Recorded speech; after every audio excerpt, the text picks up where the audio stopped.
Good morning. Thanks for being here. As most of you probably know, we filed a lawsuit this morning against the Houston Independent School District on behalf of Richard Patton, the chief audit executive for the school district, and it was the suit is brought under the Texas Whistleblower Act. I know that this suit will prompt a lot of questions, so for that purpose we decided to address it by way of this press conference. Most of you know, I'm sure, that I previously served as city attorney of Houston. What you may not know is that for 33 years prior to that, I represented governmental entities, chiefly school districts, in all types of matters, including litigation.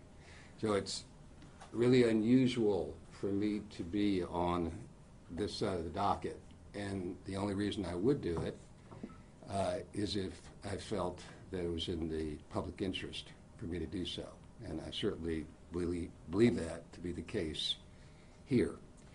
When I first started practicing school law back in the late 70s, school districts didn't have internal auditors. It wasn't until the mid-90s when the Texas Education Code was amended that accommodations were made for the position of internal auditors in school districts. And they play a very important role. They are effectively the public's watchdog, the taxpayers' watchdog, to ensure that the district and its personnel comply with the law and that they engage in appropriate fiscal and business practices. Richard Patton, of course, has served as the chief internal auditor for the Houston Independent School District. He has turned that audit department around to the point that it received the highest rating from the Institute for Internal Auditors. And it's fair to say that in order to be an effective internal auditor, to be that public watchdog, you've got to be able to call it the way you see it. And we believe that was Richard Patton's undoing with HISD, that he did call it the way he saw it.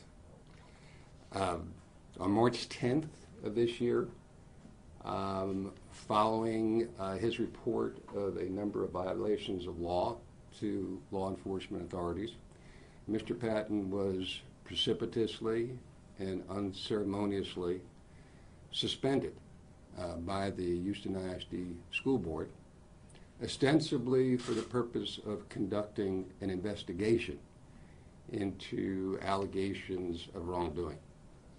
Well, those allegations of wrongdoing came down to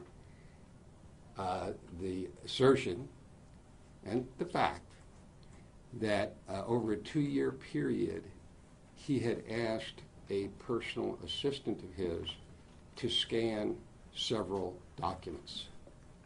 Personal documents, not documents relating to any personal business, but like dealing with a real estate transaction he was engaging in.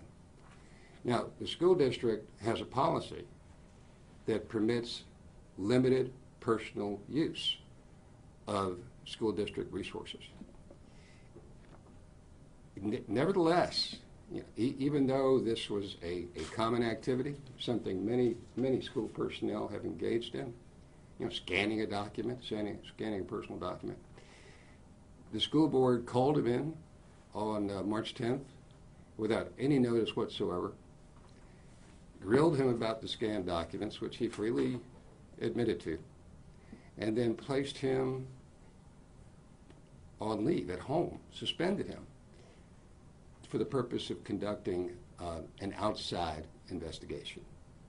Well, I can tell you, after all the years I've represented school districts, a situation like that neither called for a formal investigation, nor did it call for him to be suspended.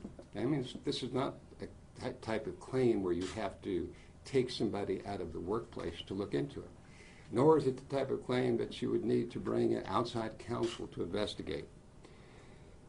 We believe that it was done this way for the very purpose of retaliating against Richard Patton. There was no reason for it to be handled the way it was. Well, as you might expect, the investigation went nowhere. I mean, indeed, if people were going to be disciplined for making a copy here and there or scanning a document here and there, half the personnel or more of the Houston Independent School District wouldn't have a job anymore. So it's not surprising that after we filed a grievance, the district, after a 5-month wait, brought Mr. Patton back to work earlier this week, I think, effective Wednesday. But in bringing him back to work, what we found was that they diminished his duties considerably and really effectively curtailed his ability to be the public's watchdog, as an internal auditor is intended to be. In addition, that while they obviously damaged his reputation by the way they handled this, to date, they have failed to renew his contract. His contract expires on August 31st. Administrator contracts at HISD have already been renewed. No action was taken on Mr. Patton's contract. In other words, has not been renewed yet. And really, basically, we were placed in the position, concluding that we had no choice but to file this lawsuit in order to protect his interests, to afford him protection under the law, the Texas Whistleblower Act, and frankly, to protect the interests of the public. Houston HISD is one of the largest school districts in the country. It particularly needs the services of an internal auditor who can call it as he or she sees it. And this school board has disabled that. We believe that this lawsuit is necessary in order to hold the school district accountable. And we believe that this is a means of doing that. So with that statement, I'd be glad to answer any questions that you might have. As I read over this quickly, it appears there are, and correct me if I'm wrong, three different instances, if you will, that you believe they're retaliating for. One was obviously the scanning. Two. Well, they didn't retaliate against him from the scanning. They retaliated against him for reporting violations of law. Gotcha.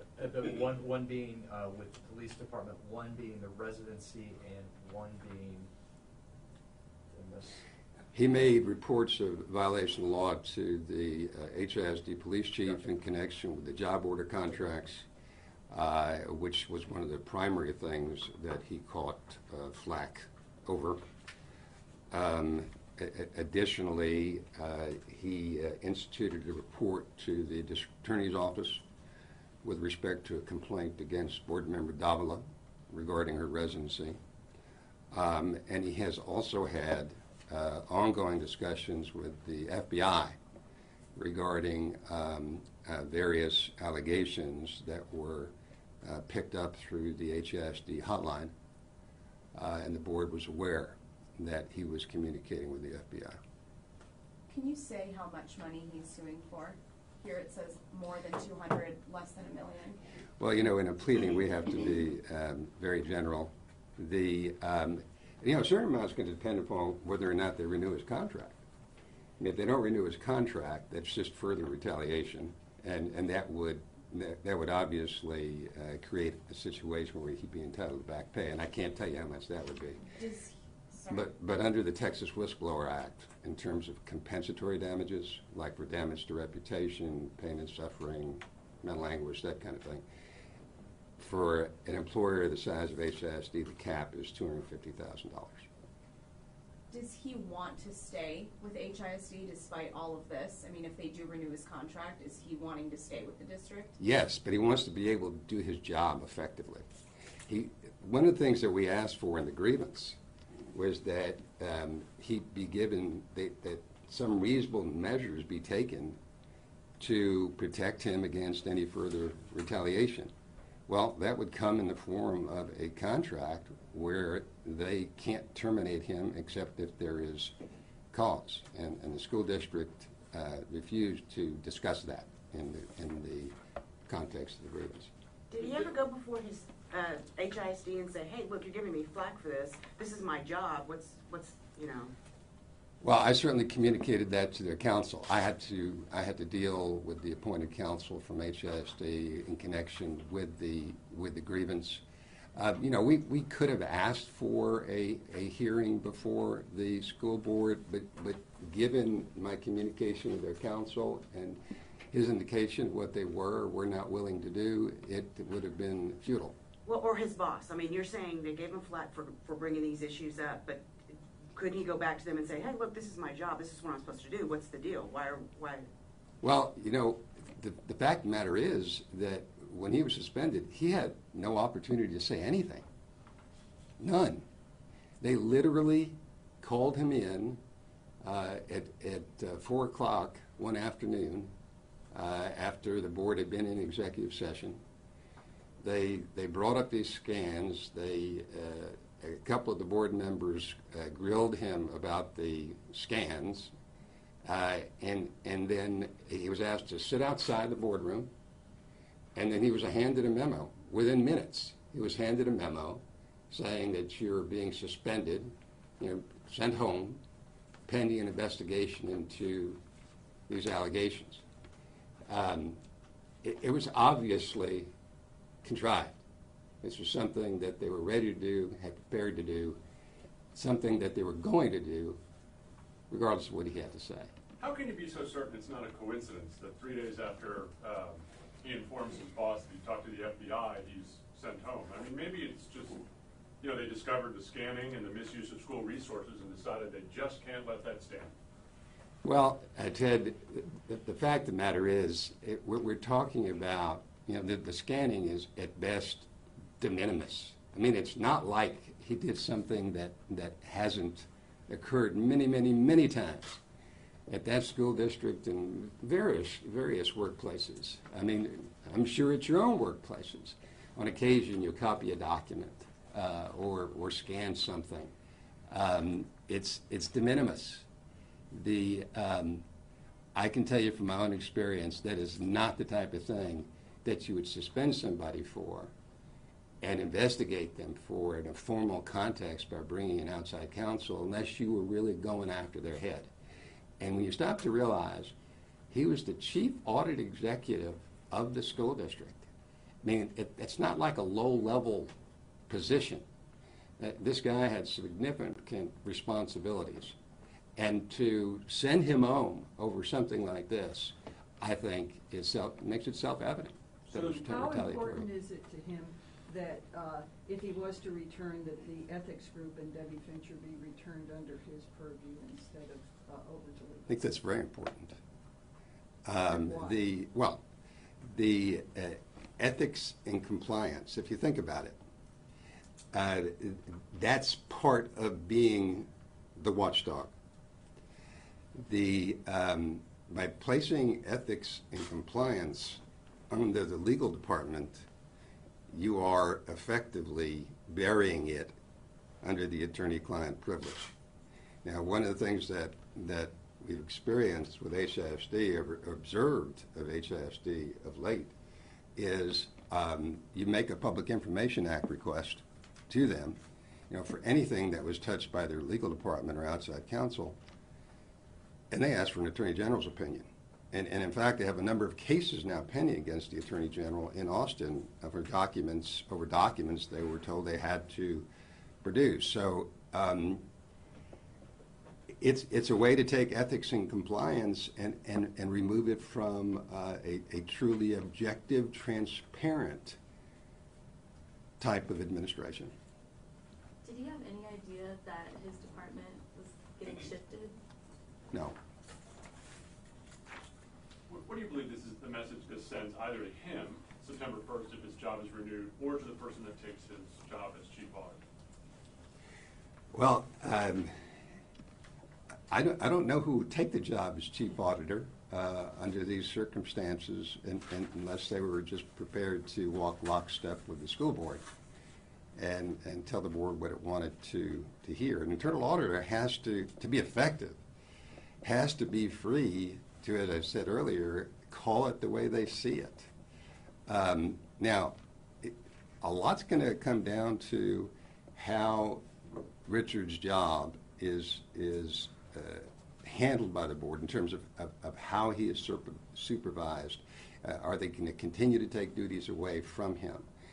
They've taken ethics and compliance away from him. They've taken other projects away from him. If they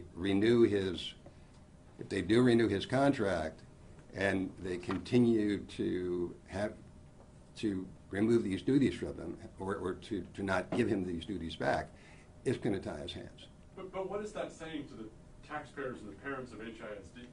I mean, what does the board truly not want out there? To me, it indicates that they're not serious about the internal audit function. They're not serious about there being a watchdog for the public.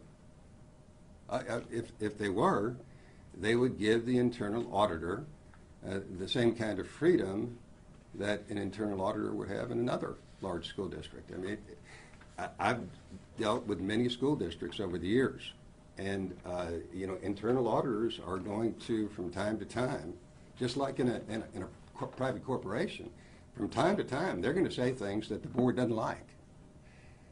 But if they have to live in fear of being retaliated against anytime they come out with a report that might be critical of either the board members, or members of the administration, then there's no way in the world they can effectively do their job. And then it simply becomes a puppet for the board. Can you be more specific as to what the audits that were, we know ethics and compliance was removed, and what specific audits were taken away from him?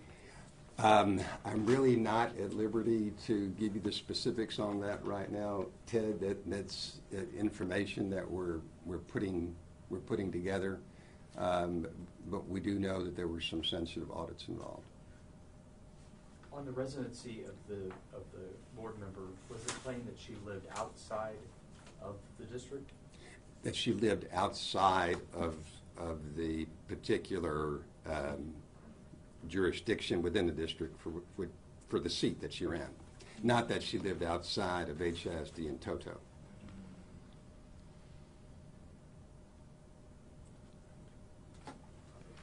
Very cool. Right. Thank you very much.